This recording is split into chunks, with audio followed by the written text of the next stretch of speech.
Hi, I'm Susan Drumm, and welcome to the Enlightened Executive, where your personal evolution sparks your leadership evolution.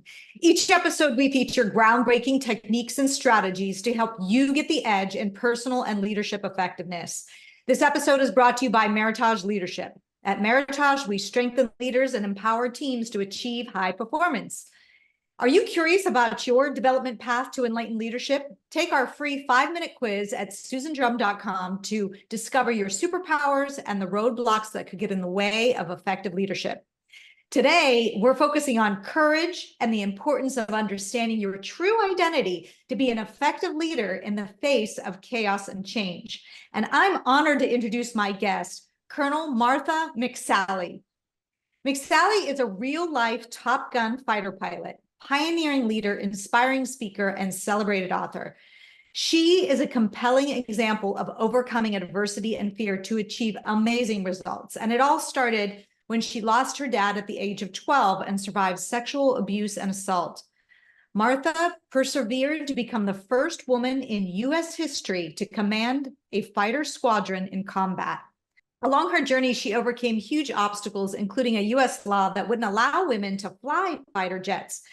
And she held on to her dreams and soared. And so during her 26 years in the military, she was deployed 6 times to the Middle East and Afghanistan, ultimately earning a Bronze Star. But it doesn't stop there. In addition, Martha became a top Ironman triathlete, mountain climber, and paragliding pilot. And she served 4 years in the U.S. House of Representatives and 2 years as a U.S. Senator. So welcome, Martha. Thank you. Thanks, Susan. It's great to be with you. What an amazing career you have had. And I have to believe that you have walked the journey of becoming a more enlightened leader. So let's talk a little bit about that journey first. Yeah.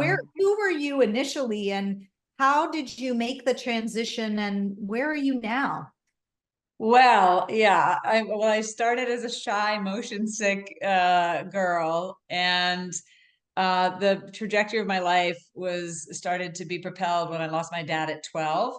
And then the other adversity that you shared, being abused by a coach who I looked up to as a father figure as I was dealing with that grief.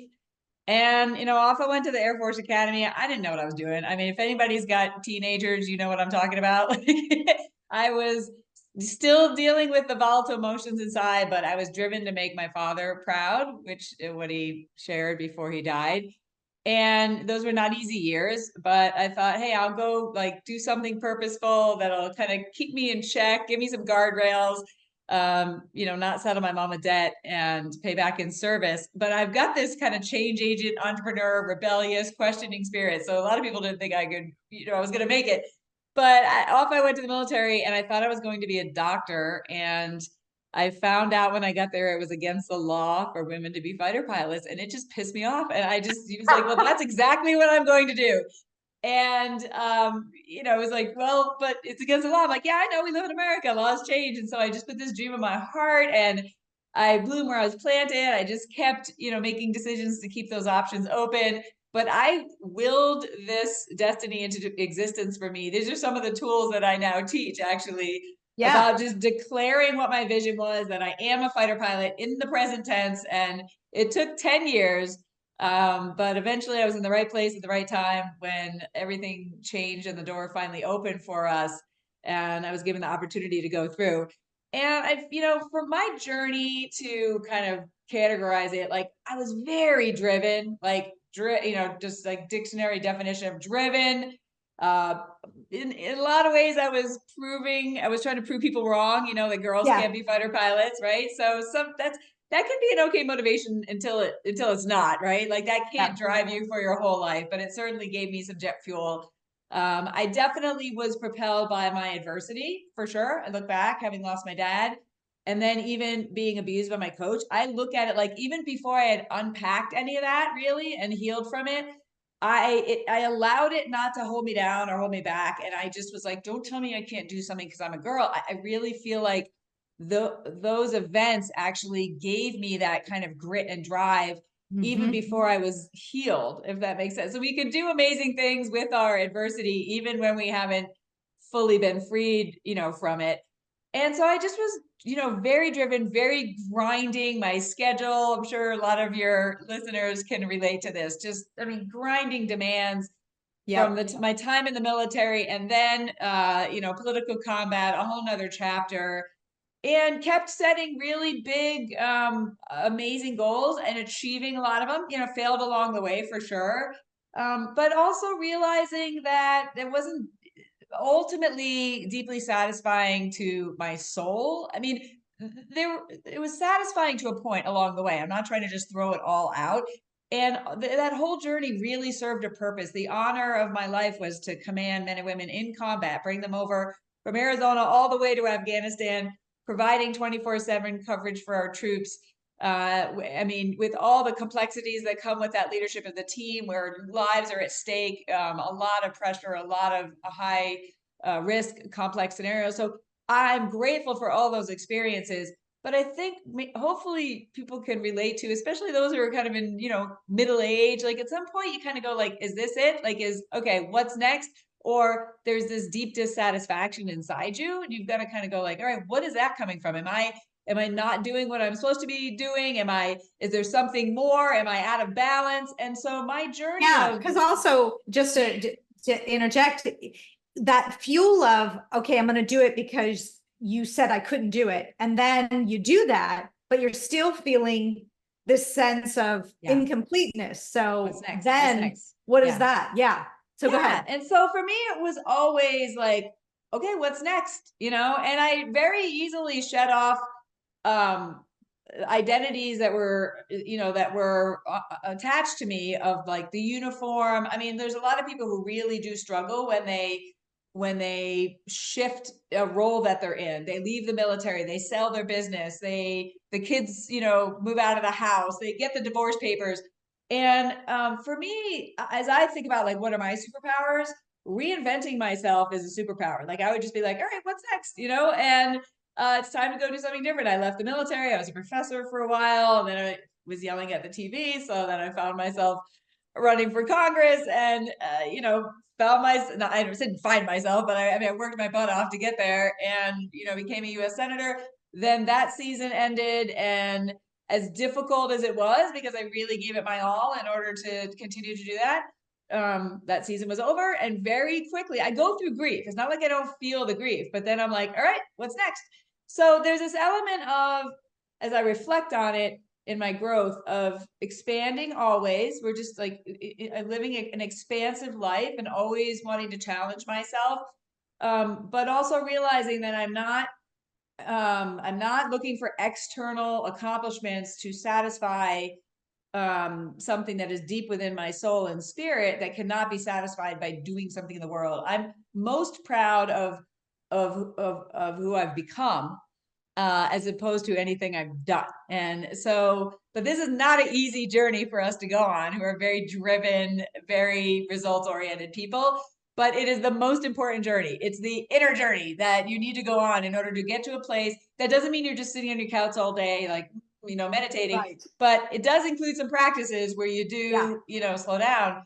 But then it includes taking more inspired action in the action you take, as opposed to just like brute force action. So a lot of lessons packed into all that, but that's so much. I mean, one of the things that is your superpower, I also heard, is this just ability to lead from vision and create vision. So no matter what's happening, what do I want to create now? What vision can I stand in? What's meaningful for me? Versus why did this happen? What, all of the things that can weigh people down and get them stuck. You keep moving forward because you lead from vision. Yes. And I do believe that, again, in my own personal growth, right, we all as humans spend a lot of time in a narrative of the past, or we spend a time in fear of the future, or we're living in this like, a hope for the future that we think our satisfaction will eventually come if something changes. The real superpower is actually being able to be fully present in today, because all we have is now, like literally now, this moment, this second. That's all we have. Everything that happens in the now. All the things that happened in the past that were bad, when they happened in the now. But we actually perpetuate the suffering with the story and the narrative and how it's going to impact us when we're past focused. future focused, we just have to take great care. I don't set goals anymore. I set identity-based visions using the sentence I am, and I set the vision because you do need to have a sense of what direction you're going. It's like taking off in a plane. Like, all right, I got to decide from Arizona, am I going towards New York or California? But I don't cling on to that goal as it being where my satisfaction comes from, because that is a spirit of wanting where you're then not actually feeling satisfaction in the present. You're thinking, as soon as this changes, then I'll be happy. So you have to be really careful. Set those identity-based visions. Ask yourself why. Why do I want that vision? And we're talking about, professional stuff here, but also personal stuff. Why do I want my company to 10x? Why do I want us to launch this new product and be able to change the world with it? Why, whatever it is that your vision is, Yeah. why do you want Why? that? Okay. Oftentimes, again, this is just getting into that in this inner work. Oftentimes for all of us, it's attached to some sort of feeling that we are looking for, right? A feeling For of sure. being impactful, a feeling of satisfaction, a feeling of, and then on the Empowerment. personal Right. side, right?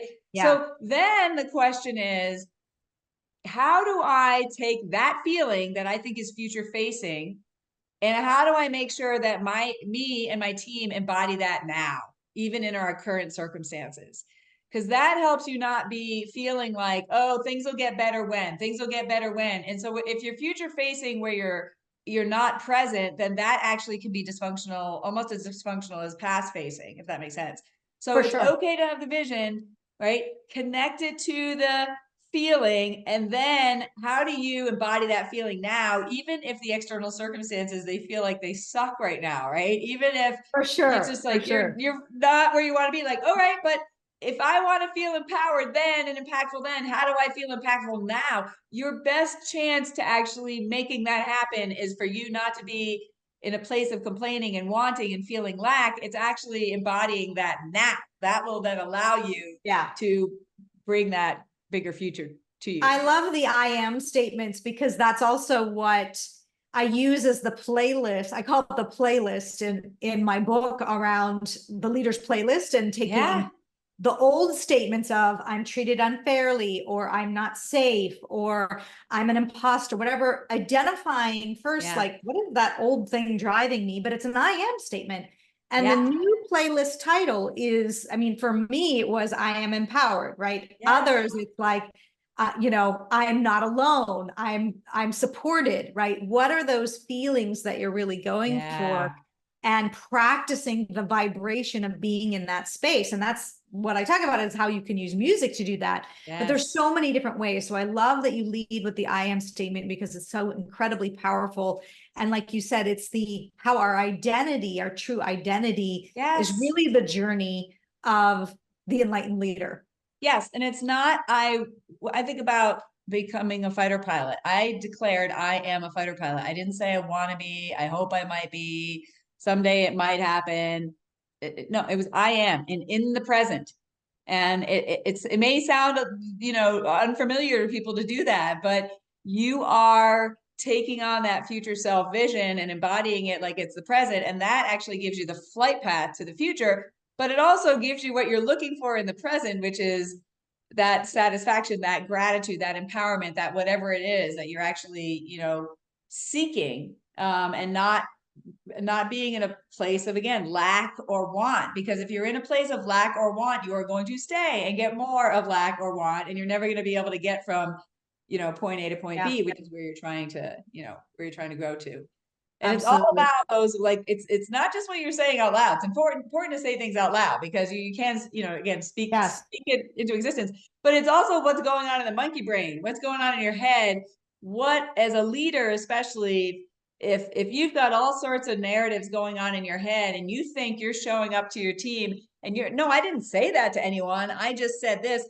But if what you're saying is actually in conflict with what is actually going on and what kind of vibration you're on, your team is going to sense that. They may not consciously sense it, but they are going to sense that if you are talking, you're trying to say words that are courageous, but you're actually in a vibration and in a monkey brain narrative of fear and all your personal fears, of whether you're enough, or whether it's a scarcity fear, whatever that is, or you're afraid of what's happening in the economy and the disruptions that are happening in the world. Like, they will sense all that. So that, like, the most important work is to get yourself to that place of like having the audio and the video match for yourself and for your team, so that when you show up, even, you know, whatever words you say, they can sense that For you're sure. courageous. They can sense that you're filled with gratitude. They can sense that you're filled with love for them and your customers and those who you're serving. And then they'll take the hill with you, because that's what they feel coming from you. Yeah, yeah, absolutely. Because that is the energy that's emanating from you. That's a vibration, Yes. right?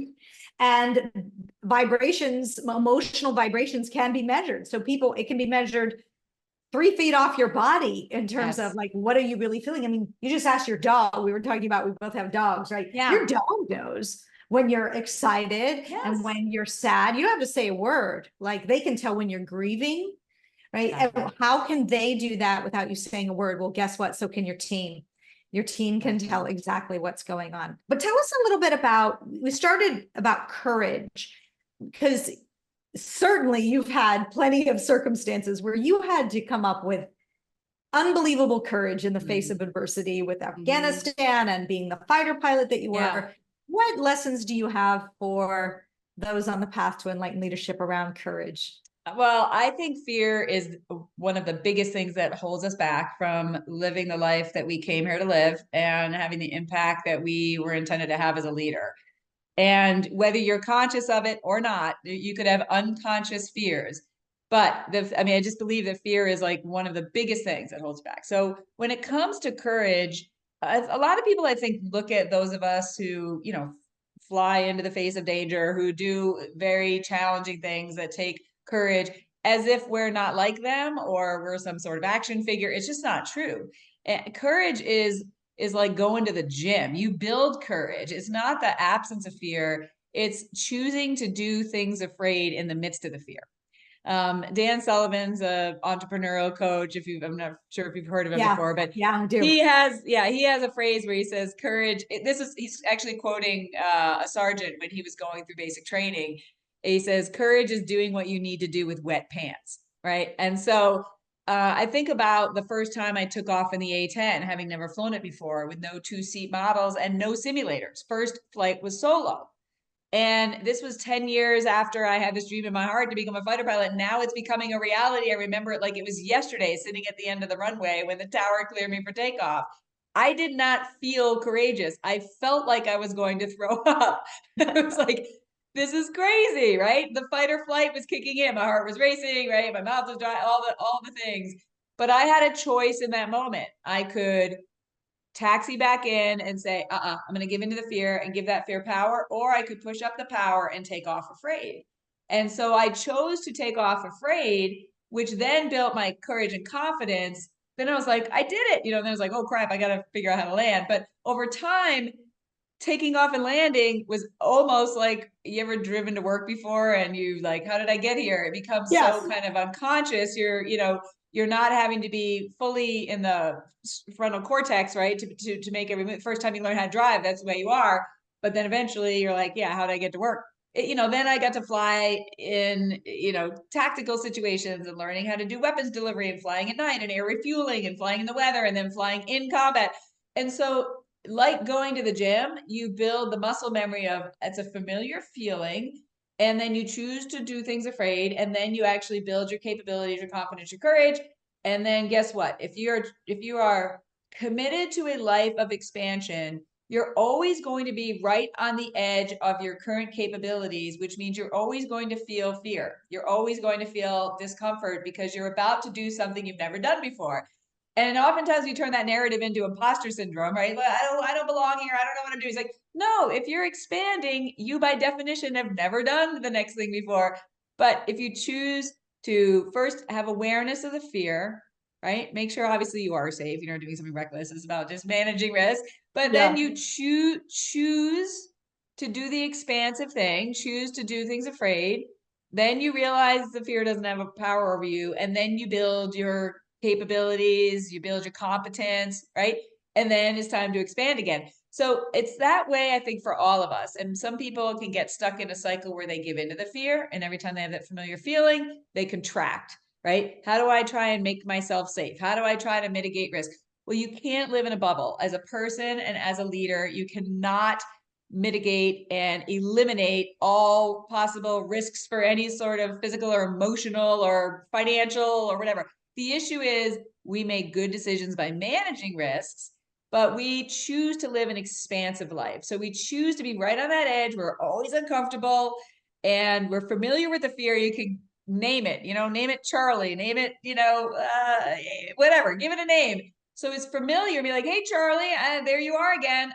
No, you just sit right here. You can stay right there, but you're not in the driver's seat. I'm piloting this plane of my life, my team, my business, and we're going to move forward. And you've just got to hold it there inside you. I do a lot of breath work now. I didn't understand it before, but I'm sure I was doing breath work in the cockpit. Yeah. Yes. Now I'm doing it more consciously. Like you literally got to, if you've got to do some conscious breathing in order to kind of manage your your neurological system, go ahead and then lead your team into the unknown.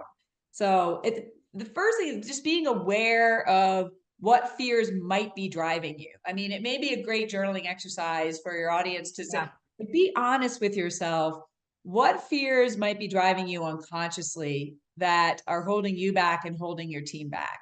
Is there a fear of the unknown? Is there a fear of success? Is there a fear of failure? Is there a fear of missing out? Is there something that even came from your childhood where just like you were told you were never going to be good enough, that there's something running in the background that you don't even realize that's taking up energy of, am I good enough? Am I good enough? And then if you're acting out of that, that's not going to be expansive. And so just the turning the light on it, the first step is awareness. It can actually dissolve it right there.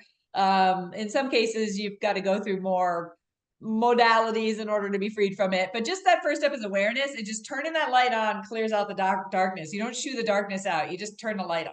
Yeah. Well, let's talk about what your next chapter, your present chapter and upcoming chapter is about, because you shared with me a little bit about how you're helping other leaders come face to face with those things that are holding you back. So share with us a little bit about that. Yeah, I'm in Martha 3.0 now, Susan. So Martha 3.0 is after 26 years of grinding service in the military, 9 years of grinding political combat, right? Martha 3.0 is about maximum impact on people's lives, maximum abundance to me and through me, maximum freedom in my life, right? That's what it's about. So I am passionate about all these lessons that I've learned, sometimes the hard way, right? Sometimes I did the brute force way when I realized like, oh, there is a better way. There is a more evolved way to adjust that. But I had to do that to come to this lesson.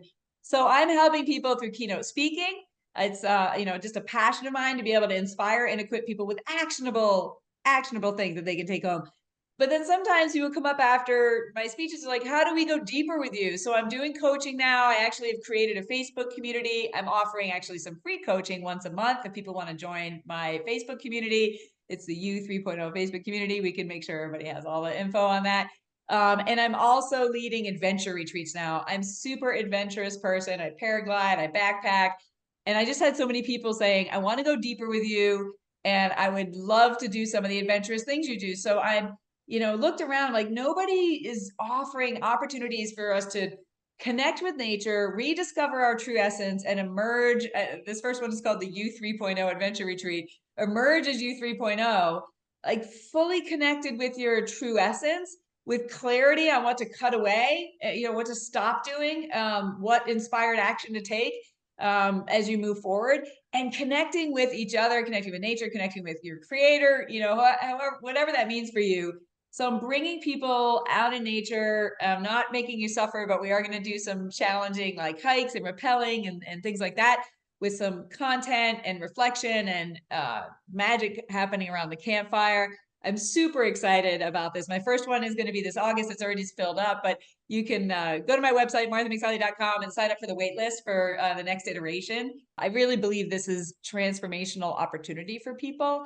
There's great seminars and masterminds and things that are out there, but there's just something different about being in a hotel conference room with fluorescent lighting versus being out in nature and in creation. In nature. Absolutely. In fact, I was Yeah. just in Vail hiking and feeling that connectivity to the land and how important it is. I Yes. think you discover more about yourself going away Yes. like that and really have that space. And we don't do it enough in our No. modern life by any means, and we're missing something. So really excited Yes. about what you're doing and how you're having people connect to themselves through connecting with nature Exactly. and getting closer to where we really come from. Yeah, we have so many distractions and so much noise going on, and it won't be easy because you're breaking addictions to our electronics and all the, Yes. responsibilities we have. But getting out in nature, there's something spiritual, energetic, neurological that, you're just moving your body in nature that allows you to just like slow the monkey brain down, open up that creative space. The divine downloads happen every time I go out in nature and do this, and I do it a lot.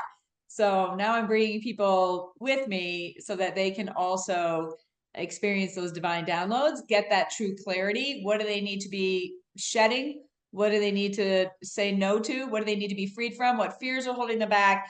What is their vision of their inspired future? And then they're not leaving until they take some action. That's the other thing. We've all been to some inspiring events where it sounds amazing, but then you just get back to your regular Yes. life and you never open the notebook again, right? Yeah. So I'm not letting them leave until they actually take the action. They make the phone call, they set up the meeting, they start writing the business plan. Like, we want to have wins and momentum before they actually leave the retreat grounds. Well, speaking of that, what's one action item that you would want our listeners to take today, tomorrow, to fuel their future vision for themselves? Well, I would encourage you, when somebody asks you the question, who are you? How do you answer that? And usually what we do is we answer with our roles, right? I'm an entrepreneur, I'm a CEO, I'm a CFO, I'm a mom, I'm a dad, I'm a husband or wife. That's usually how we answer. I could have answered, I'm a colonel, I'm a senator, I'm a fighter pilot, I'm a, mountain climber. The reality is that that is not who you are. Those are just things that you've done. And I truly believe that taking time, which doesn't take much time, to reflect on what is my true essence. You are unique, and no one is ever going to embody and be what you are. Nobody. Like, I mean, snowflake, is not a great analogy, but like, you are unique. No one has come before you that is you. Nobody that is coming after is you. And you are here in this impermanent physical vessel in order to express your unique qualities and impact in your unique ways. So reconnecting with that true divine essence of who you truly are is, I think, one of the most fundamental things that you can do. And you can do this very simply. Now, words don't quite capture, I mean, words are limited. They don't quite capture essence.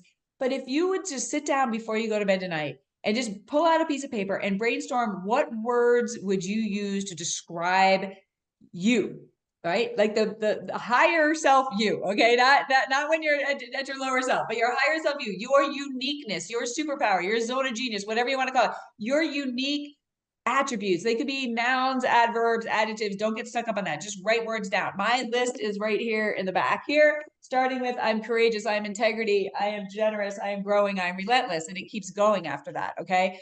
What I also did is I reached out to a handful of people who are very close to me and I asked, what 5 words would you use? And I say that, think about it like, if your eulogy was next week, what words would you want to be spoken? If it was your 80th birthday toast, what words would you want to be spoken that people are like, yes, they got me? Do this for yourself and identify those top 5 words. Just keep writing, brainstorming, and then circle those top 5 words. And then ask for input by people who are close to you, who love you, who want the best for you. Sometimes people who are closest to us are going to answer on lower version self, but you really want people who like they're championing you. And because actually some of my words came from some of those people. I was like, oh yeah, relentless. Yeah, like that's Yeah. actually Yeah. that's it. So I would just encourage you to go through. It doesn't take a lot of time. Just ask 5 people, hey, what 5 words would you use to describe my true essence? Doesn't matter if they're nouns, verbs, or adjectives. pull in from them, sit with that list and your list, identify those top 5 and like write them down, put them on your refrigerator, put them on your bathroom mirror. And I'll tell you, you can then, when you have to make decisions on anything, it becomes an easier decision. Like, is this in alignment with who I truly am? Yeah. Yes, no. Is this relationship? Is this business? Is this partnership? Yes, no. It becomes so much clearer because you're coming from a place of, is this aligned with who I am or is it not? So I just, that would be an easy drill that you can go through that can be really deeply grounding and really helpful for decision making. I love it. Well, thank you so much for sharing all of this amazing wisdom and your energy and your passion around this. I'm excited for Martha 3.0 and also the retreats. What are you going to create now, given everything that you've created so far? So thank you for being with us. Absolutely. And if you like this episode, you're not going to want to miss my interview with Jesse Israel, a meditation leader, keynote speaker, and coach known for pioneering the mass meditation movement, the Big Quiet. Let's all lead the way.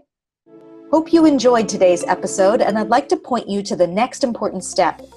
Hit the subscribe button and the bell to get notified when we release new content. I'll see you on the next episode of The Enlightened Executive.